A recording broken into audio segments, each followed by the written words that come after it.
नमस्कार दोस्तों, स्वागत है आपका साइंस जर्नी में। मेरी पिछले कुछ वीडियोस 109, 110, 111 जिसमें मैंने ओल्ड टेस्टामेंट यानी यहूदी बाइबल से और भारत में जो ब्राह्मणवाद है इन दोनों के बीच में सिमिलरिटीज दिखाई थी। इस पे कुछ ईसाई मिशनरी और मसीही लोगों को काफी दर्द हुआ। दर्द इतना बढ़ा कि उनने कई सारी वीडियो बना दी और कुछ लोगों ने तो ऐसे अनर्गल प्रक्षेप लगाने शुरू कर दिए कि मुझे बाइबल के बारे में नहीं पता, यहूदी बाइबल के बारे में नहीं पता, यहोवा के बारे में नहीं पता। खास बात यह थी कि उन वीडियोस में मैंने बाइबल के ही लिखे स्टेटमेंट किताब खोल कर दिखाए थे और किताब भी the Bible society of India की ऑफिशियल जो हिंदी वर्जन है उसी से खोल कर दिखाया था। आइए मैं उन सारे आक्षेपों को खोल कर आपको दिखाता हूँ। इससे साफ साफ क्लियर हो जाएगा कि मसीही भी धार्मिक अंधविश्वासी बने हुए हैं। वो सब कुछ जानते हुए भी कि कितना धार्मिक पाखंड उनके अंदर भी भरा पड़ा हुआ है, फिर भी वो जबरदस्ती डिफेंड कर रहे हैं। सबसे पहला जो उनने आक्षेप लगाया था, उनने ये कहा कि हाजिरा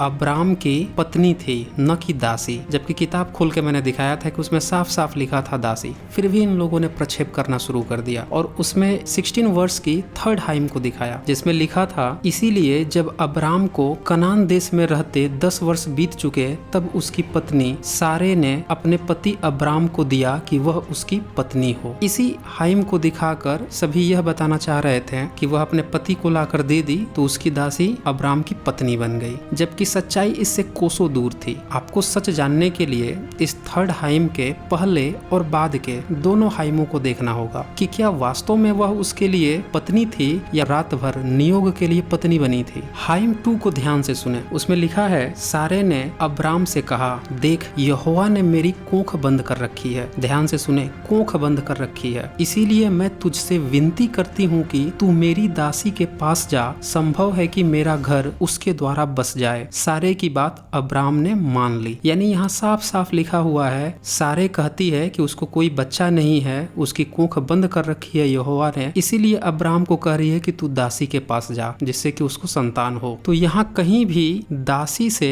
शादी होने की बात नहीं हो रही है। और सारे तो अब्राम की पत्नी थी, वो तो रानी थी, और रानी अपने दासी से अपने पति की शादी करने के लिए क्यों कहेगी? अगर उसे बच्चा चाहिए तो वह अपनी बहन से, रिश्तेदार से भी तो शादी करवा सकती थी, लेकिन यहाँ तो सिर्फ उसे बच्चा चाहिए था, इसीलिए वो अपने दासी को इस्तेमाल करती है। अब हाइम 4 को देखिए, सारा कंफ्यूजन दूर हो जाएगा। उसमें साफ साफ लिखा है, वह हाजिरा के पास गया और वह गर्भवती हुई। जब उसने जाना कि वह गर्भवती है तब वह अपनी स्वामिनी को तुच्छ दृष्टि से देखने लगी। तो देखिए यहाँ साफ लिखा है कि उसकी स्वामिनी ही दासी को ले गई थी अब्राम के पास, और जब वह गर्भवती हो गई तो अपने स्वामिनी को ही तुच्छ दृष्टि से देखने लगी। मतलब अपनी सौतन को नहीं, स्वामिनी को तुच्छ दृष्टि से देखने लगी। यानी इस ओल्ड टेस्टामेंट का जो लेखक है उसने भी कहीं पे भी हाजिरा को और सारे को एक दूसरे की सौतन नहीं बताया है, गर्भवती होने के बाद भी। और सोचिए वो तुच्छ दृष्टि से क्यों देखने लगी? भाई उसे तो खुश होना चाहिए था ना कि वो गर्भवती हो गई। 85 साल का बूढ़ा था अब्राम उस समय, तो उसके लिए अगर बच्चा होता है तो ये तो खुशी की बात थी। अब आगे के हाइम 5-6 जब आप सुनेंगे तो आपका कंसेप्ट और क्लियर हो जाएगा। उसमें सारे अब्राम से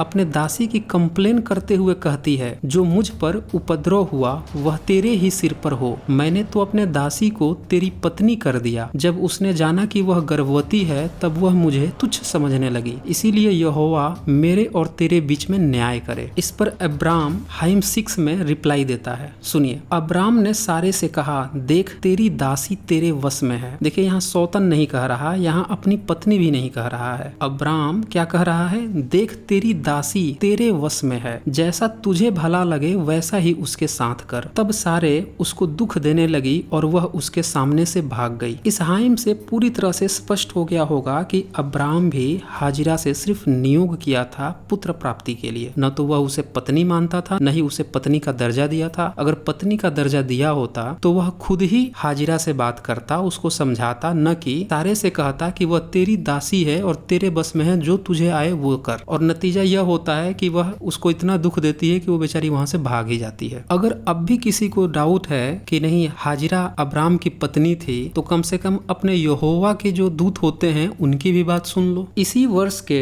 8 हाइम में साफ साफ लिखा है कि जब हाजिरा भाग जाती है तो दूत उससे कहता है, हे सारे की दासी हाजिरा। फिर से सुने, हे सारे की दासी। वह सारे की सौतन नहीं बोलता, अब्राहम की पत्नी नहीं बोलता, क्या बोल रहा है? दासी। तू कहाँ से आती है और कहाँ को जाती है? उसने उसने कहा मैं अपनी स्वामिनी सारे के सामने से भाग आई हूँ। तो देखिए यहाँ रिप्लाई में भी ये नहीं कह रही है कि वह अब्राहम की पत्नी है या फिर सारे की सौतन है। क्या कह रही है? अपने स्वामिनी सारे, यानी कि हाजिरा इस नियोग के बाद भी खुद को दासी ही समझ रही थी। तो यहाँ पे क्लियर बात है कि हाजिरा खुद को दासी समझ रही है, अब्राहम भी उसको दासी ही कह रहा है, दूत भी उसको दासी ही कह रहा है। तो ये मसीही लोग क्यों बाइबल की ही बात को गलत कह के उसे झूठ मूठ का पत्नी बनाने पर तुले हुए हैं। इसके बाद से एक दूसरा आक्षेप भी मसीहियों ने लगाया, जिसमें इन लोगों ने सदोम में जो लूत रहता था अपनी बेटियों के साथ, उस प्रसंग को मैंने यहूदी बाइबल खोल के ही दिखाया था। उस पे भी वो लोग आक्षेप कर रहे थे कि मैंने सही से नहीं दिखाया। और एक यूट्यूबर ने तो यहाँ तक कह दिया कि लूत ने वहाँ पे अच्छा किया था उन दोनों यहोवा के दूतों को बचाने के लिए। अगर कोई मेहमान आए घर पे तो क्या साइंस जर्नी उनको दे देगा गांव या कस्बे वालों को? तो मैं उस यूट्यूबर से कहना चाहता हूँ, कोई यीशु अपलोजिस्टिक नाम से था, कि मैं बाइबल खोल के ही दिखाता हूँ कि लूत ने वहाँ पे बिल्कुल भी सही नहीं किया था। और अगर लूत की जगह पे ये यूट्यूबर होता तो क्या वो भी ऐसा ही करता? उत्पत्ति चैप्टर के 19 वर्ष के 5th हाइम में साफ साफ लिखा है कि जब जो दोनों दूत थे लूत के घर आ गए थे और पूरे गांव वाले जो थे, जवान से लेकर बूढ़े बच्चे, सब उसके घर को घेर लिए थे, तो वो लूत को पुकार कर कहने लगे, जो पुरुष आज रात को तेरे पास आए हैं वे कहाँ हैं? उनको हमारे पास बाहर ले आ कि हम उनसे भोग करें। तब लूत उनके द्वार के बाहर गया और किवाड़ को अपने पीछे बंद करके कहा, हे मेरे भाइयों, ऐसी बुराई न करो। सुनो, मेरी 2 बेटियां हैं जिन्होंने अब तक पुरुष का मुंह नहीं देखा। इच्छा हो तो मैं उन्हें तुम्हारे पास बाहर ले आऊं और तुमको जैसा अच्छा लगे वैसा व्यवहार उनसे करो, पर इन पुरुषों से कुछ न करो, क्योंकि ये मेरी छत तले आए हैं। तो जो यूट्यूबर यहाँ पे मुझ पर आक्षेप लगा रहा था, उससे भी मेरा प्रश्न है कि उसके घर में भी 2 आतंकवादी चले आए। चलो आतंकवादी ना आए, 2 ऐसे व्यक्ति चले आए जो उसके ही शहर को, उसके ही कस्बे को जलाने वाले हों, और उसके कस्बे और शहर वाले आकर उसके घर को चारों तरफ से घेर ले कि इन दोनों को मेरे हवाले कर दो। तब क्या ये उन दोनों ही आदमियों को बचाने के लिए अपनी घर की औरतों को उन्हें सौंप देगा कि लो जो मन करे इनके साथ कर लो, लेकिन वो जो तुम मेरे घर में आए हैं उनको छोड़ दो क्योंकि वो मेरे घर में आए हैं? तो इससे ये पता चलता है कि ये यीशु मसीही करके जो भी यूट्यूबर था, इसने जो आक्षेप लगाए थे वह पूरी तरह से अनर्गल था। तीसरा आक्षेप था जो कि ज्यादातर लोगों का था, उसमें से एक ग्लोरी अपलोजिटिक करके भी एक यूट्यूबर है जिसके 2 लाख से ज्यादा सब्सक्राइबर हैं। उनका भी कहना था कि लूत ने अपने बेटियों को गर्भवती नहीं किया था, बल्कि दोनों बेटियों ने शराब या दाख मधु पिलाकर खुद ही उससे ऐसा करवा लिया था। तो ये जो प्रसंग है ये उत्पत्ति चैप्टर के ही 19 वर्ष के 30 से लेकर 38 हाइम के बीच में है, और ये मैंने वीडियो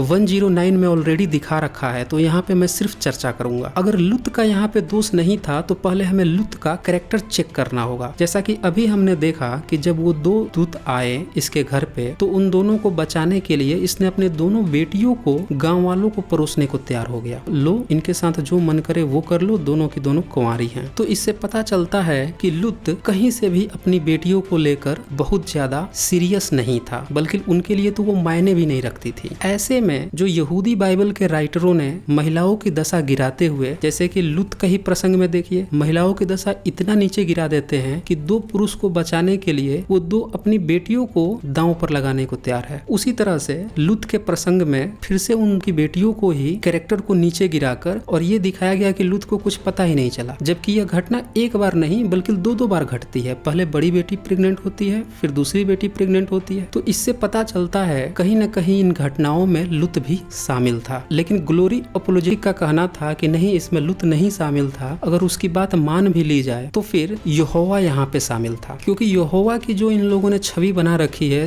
पूरी दुनिया बना देता है, इंसान, जीव जंतु, पहाड़, धरती, सृष्टि की रचना कर देता है। तो जब इतनी सारी रचना कर देता है और इंसान के दिमाग पर उसका कंट्रोल नहीं है, तो यहाँ से यहोवा की 2 छवि आती है। एक, या तो वो सारी घटनाएं खुद ही करवा रहा था, बाकायदे माहौल बनवा के, जैसे कि उसने सबसे पहले जो इसकी 2 बेटियां बिटिया थी उसके जो 2 मंगेतर थे उनको सदोम में ही छुड़वा दिया। फिर जो लूत की पत्नी थी उसको भी नमक का खंभा बनवा दिया। ये दिया है उत्पत्ति चैप्टर के 19 वर्ष के 26 हाइम में। लिखा है लूत की पत्नी ने जो इसके पीछे थी दृष्टि फेर के पीछे की ओर देखा और वह नमक का खंभा बन गई। यानी कि यहोवा ने पूरा माहौल तैयार कर दिया। पहले दोनों मंगेतरों को मारा, फिर लूत की पत्नी को भी मार दिया। अब बचे सिर्फ लूत और उसकी 2 बेटियां और फिर इनको सोअर में भेजा। सोअर से ये पहाड़ पर गए और फिर 2 दिन के ही अंदर क्रमशः दोनों बेटियां गर्भवती भी हो गई। यानी कि जिस यहोवा के बिना एक पत्ता भी नहीं हिलता उस यहोवा ने ही यह सारा काम करवाया था। अब यहोवा की जो दूसरी छवि है कि नहीं, यहोवा तो इंसानों का दिमाग कंट्रोल ही नहीं कर सकता था। वह तो बेचारा सब कुछ बना दिया और फिर कूद के चला आता था किसी किसी इंसान के पास, कभी उसको सलाह देने, कभी उसको आदेश देने, कभी उसके साथ बैठ के खाना खाने लगता था। और जब उसे कुछ नहीं सूझता था तो प्रॉब्लम का सोल्यूशन वह हत्या समझता था या फिर उस जगह का विनाश ही कर देता था या जल प्रलय ला देता था। तो इस तरह की छवि बना रखी है। इससे यह पता चलता है कि जो दूसरा छवि है यहोवा का वह किसी गुंडे मवाले या उस जगह के ठेकेदार का था। तो अब ये मसीहियों पर छोड़ता हूँ मैं कि वो अपना जो छवि बना रखे हैं यहोवा का उसके अनुसार अपना फैसला कर ले। बहरहाल ये सारे के सारे जो रेफरेंस मैंने दिए हैं यहूदी बाइबल ही खोल कर दिए हैं और इसमें इससे क्लियर पता चलता है कि जिन मसीहियों को आपत्ति है उन्हें साइंस जर्नी पे आपत्ति नहीं बल्कि उन्हें अपने बाइबल पे ही आपत्ति है, क्योंकि सारे रेफरेंस पूरी तरह से बाइबल से दिए गए हैं। तो दोस्तों इस वीडियो को ज्यादा से ज्यादा शेयर करें और उन तमाम मसीहियों को जरूर शेयर करें जो लोग आपत्ति कर रहे हैं। तो आज बस इतना ही, धन्यवाद।